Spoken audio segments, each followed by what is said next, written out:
Je suis Hortense Kavo-Maliro, je suis représentant légal de l'Association pour l'intégration sociale des handicapés physiques, AISHP en sigle. J'ai été candidate potentielle présidente de la République et là après on a encore beaucoup à faire parce que vous voyez que moi je voulais vraiment compétir en tant que présidente, mais vu l'aspect que nous avons vu au niveau de l'Est, la vulnérabilité des femmes, la vulnérabilité des personnes, je n'ai pas pu réunir la caution qui pouvait me permettre de compétir à ces postes.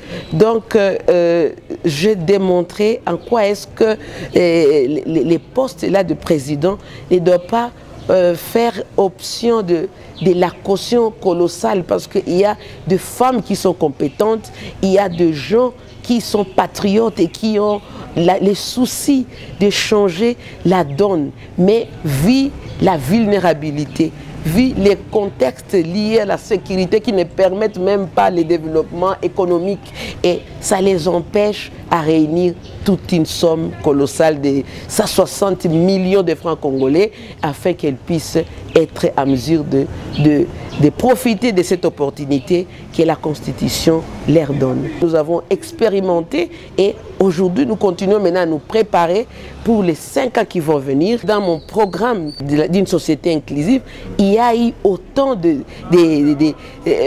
solutions à donner au pouvoir. Donc moi je suis une femme ouverte et puis j'ai grandi. Je suis né dans cette situation d'insécurité, de guerre. Je grandis dans la guerre. Aujourd'hui, nous commençons à vieillir dans la guerre. Donc, la seule préoccupation, d'abord, c'est ce qui est la première des choses, c'est instaurer la paix. Donc, je suis là, je suis apte d'apporter ma contribution pour résoudre cette crise qui se vit au quotidien. Les femmes sont meurtries et j'ai été vraiment choquée de voir, de visiter des camps, de déplacer des guerres, voir comment la femme, la face de la femme, elle est toujours dans les pleurs. Pendant que la femme, c'est elle qui donne la vie, la femme, c'est elle qui donne le sourire, c'est la femme qui doit développer ces pays. Donc, comment elle doit continuer à être martyrisée?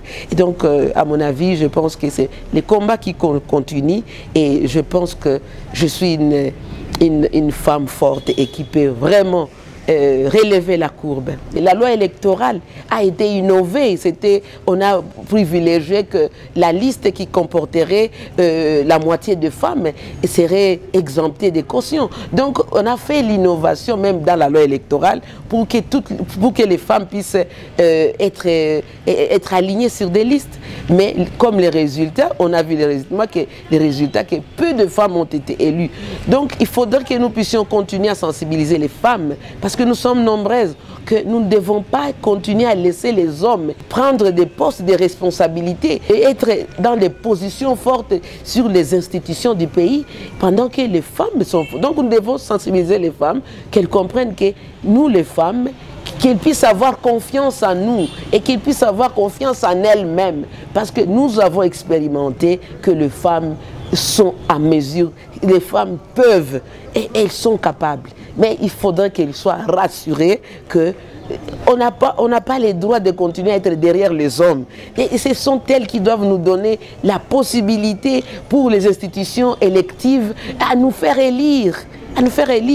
Et à ricocher même pour les institutions même nominatives. Il faudrait qu'on sache que la femme doit être 50-50, doit être vraiment mise en œuvre de telle manière que nous puissions participer. Le développement intégral, c'est la participation de tout le monde. On ne peut pas faire un développement intégral sans la participation de la femme. Donc, je dois interpeller vraiment fort les femmes à s'aligner derrière les femmes et à les encourager. Et les femmes, continuez à vous faire confiance parce que vous êtes capables. La communauté internationale a compris que la femme joue un grand rôle dans la société.